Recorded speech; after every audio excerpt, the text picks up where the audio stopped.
BNP করি না। কাজী প্রশাসনিক সেটআপ বিভিন্ন পরিবর্তনের আগে প্রেসিডেন্টকে অবশ্যই রিজাইন করতে হবে। শেখ হাসিনা এবং তার দোসরদের ষড়যন্ত্র থেমে যায়নি। শেখ মুজিবের আপনার মৃত্যুবার্ষিকীতে 450 কোটি টাকা বাজেট হয়। এই অন্তর্বর্তীকালীন সরকার, পরবর্তী যে সরকার আসবে তারা আপনাদের সমস্ত কাজকে বৈধতা দেবে, তারা আপনাদের সেটা লিগালাইজ করবে। অন্তর্বর্তীকালীন সরকার প্রতিষ্ঠা হয়েছে, তারা আমাদের ম্যান্ডেট নিয়ে কাজ করবে, আমাদের সহযোগিতা চেয়েছে, আমাদের সহযোগিতা আমরা করব। এই যে নাটকগুলো সাজাচ্ছে দিল্লির চলেরা দেশকে অস্থিতিশীল করার জন্য, এবং দিল্লির মিডিয়াগুলো কিভাবে মিথ্যা ফ্যাব্রিকেটেড নিউজ প্রকাশ করছে। প্রথমত এই সরকার, অনেকে বলছে এটা বিপ্লবী সরকার না গণঅভ্যুত্থান পরবর্তী সরকার না অন্তর্বর্তীকালীন সরকার। এটা আমি মনে করি একটা ভুল হয়েছে। এই সরকার বাংলাদেশের অভূতপূর্ব, সারা দেশের জনগণের ম্যান্ডেট নিয়ে তারা ক্ষমতা এসেছে। ছাত্ররা তো পরিষ্কারভাবে বলছিল যে ছাত্র জনতার রূপরেখা দেওয়া সরকার ছাড়া কোন সরকার তারা মানবে না। কাজী প্রশাসনিক সেটআপ বিভিন্ন পরিবর্তনের আগে প্রেসিডেন্টকে অবশ্যই রিজাইন করতে হবে। এই অন্তর্বর্তীকালীন সরকার, পরবর্তী যে সরকার আসবে তারা আপনাদের সমস্ত কাজকে বৈধতা দেবে, তারা আপনাদের সেটা লিগালাইজ করবে। কিন্তু আপনাদেরকে অবশ্যই প্রেসিডেন্টকে অপসারণ করে ডক্টর ইউনূসকে প্রেসিডেন্টের দায়িত্ব নিতে হবে। শেখ হাসিনা এবং তার দোসরদের ষড়যন্ত্র থেমে যায়নি। সচিবদের কূপ, সামরিক বাহিনী অফিসারদের তৎপরতা, রাজনৈতিক তৎপরতা, দিল্লির তৎপরতা। একটা কথা অবশ্যই পরিষ্কারভাবে বলতে হবে, এই যে শাহবাগে যে সংখ্যালঘু সম্প্রদায়ের নামে কিছু লোকজনকে নামিয়ে দিয়েছিল, কারা নামিয়ে দিয়েছিল? দৈনিক কালবেলার সম্পাদক জনাব সন্তোষ শর্মা এবং এখানকার যে হিন্দু বৌদ্ধ খ্রিস্টান পরিষদ নামের যে সংগঠনের নেতা রানাদাস গুপ্ত, এরা কারা? স্পষ্ট দেশেরা ভারতীয় রয়েল স্বীকৃতি দেয়। এই রানাদাস গুপ্ত কিংবা সন্তোষ শর্মার মতো যারা শিক্ষিত রয়েল এজেন্ট আছে, দিল্লির কারার আছে, তাদের জন্য আমরা বিচারের মুখোমুখি করতে না পারি, আমরা শান্তিতে থাকতে পারবো না। সবাই কাজ করছে। তারেক রহমান সাহেব এই পরপরই 5 তারিখের পরপরই আমার কাছে যতদূর জানা আছে সমস্ত রাজনৈতিক দলকে বলেছে আপনারা সংখ্যালঘু সহ সমান নিরাপত্তা নিশ্চিতের জন্য আপনাদের নেতা কর্মীদেরকে কমিটি করে পালা বাংলায় পাহারা দিতে পারেন। তাহলে তার মধ্যেও এই যে নাটকগুলো সাজাচ্ছে দিল্লির চলেরা দেশকে অস্থিতিশীল করার জন্য, এবং দিল্লির মিডিয়াগুলো কিভাবে মিথ্যা ফ্যাব্রিকেটেড নিউজ প্রকাশ করছে, এই আপনার গদির মিডিয়াগুলো। কাজী ষড়যন্ত্র থেমে নাই। ইসলামী ব্যাংকের লুটপাট করার জন্য আপনারা জানেন একজন ব্যক্তির পরিচয় এসেছে, রাজনৈতিক পরিচয়।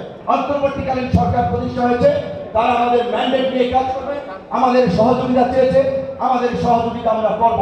কিন্তু আমরা অন্তর্বর্তীকালীন সরকারের কাছে পরিষ্কারভাবে বলতে চাই, বাংলাদেশে আমরা দেখেছি বিভিন্ন সময় আন্তর্জাতিক ষড়যন্ত্র থেকে বিরাজনীতিকরণের প্রক্রিয়া হয়েছে। এই যে 15 বছর ছুটি বাতিলের বিষয়, অবশ্যই শেখ সাহেবের মুক্তিযুদ্ধে অবদান আছে, তার জন্য আমরা তাকে রেসপেক্ট করি। কিন্তু তার মতো এই যেখানে যারা মুক্তিযুদ্ধ আছে তাদের তো কন্ট্রিবিউশন কম নয়। এতগুলো মানুষ মারা গিয়েছে, পেরেছে আওয়ামী লীগ 15 বছরে মুক্তিযুদ্ধের চেতনার কথা বলে, মুক্তিযোদ্ধাদের শহীদদের একটা সঠিক তালিকা তৈরি করতে তার উলফাত ভাই, সাদিক ভাই সহ মুক্তিযুদ্ধ দলের প্রধানের আহ্বান থাকবে। মুক্তিযুদ্ধ উপদেষ্টার সাথে আলোচনা করে আপনারা জীবিত আছেন, আপনাদের সহযোগীরা বিভিন্ন এলাকায় এখনো জীবিত আছে, প্রকৃতার্থে মুক্তিযুদ্ধে কত শহীদ হয়েছিল তার একটা তালিকা আপনারা করে দিয়ে জাতির সামনে উপস্থাপন করে দেবেন।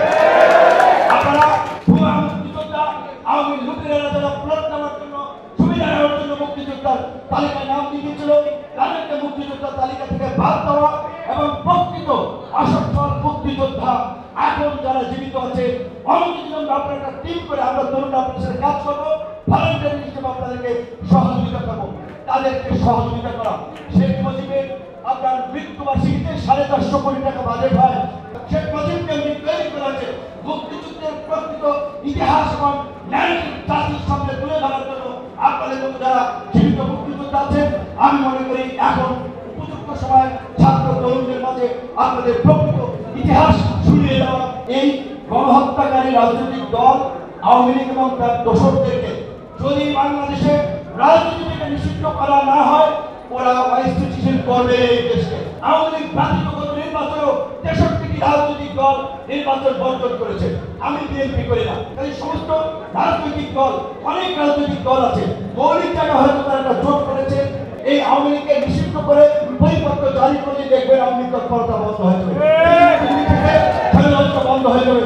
এবং দিল্লিকে আমরা পরিষ্কার বার্তা দিতে চাই, তোমরা গত 15 বছরে খুন ভারতীয় তাণ্ডব চালাতে আওয়ামী ফ্যাসিস্টের তোমরা সহযোগী ছিল। আজকে তোমরা যদি এই দেশকে আবার নতুন করে স্থিতিশীল করার চেষ্টা করো, আওয়ামী লীগের পুনর্বাসন করার চেষ্টা করো, তোমাদের সাথে সম্পর্ক ভালো হবে না। আমরা পরিষ্কার কথা, প্রতিবেশীর সাথে ভালো সম্পর্ক আমরাও চাই। দেশের মধ্যে মন্দিরে হামলা, পূজার মণ্ডপে হামলা করে এখানে তো সাম্প্রদায়িক দাঙ্গা পরিবেশে দেখিয়ে অস্থির করার চেষ্টা করেছো। এইগুলো যদি পরিহার না করো, বাংলাদেশের জনগণ তোমাদেরকে ক্ষমা করবে না।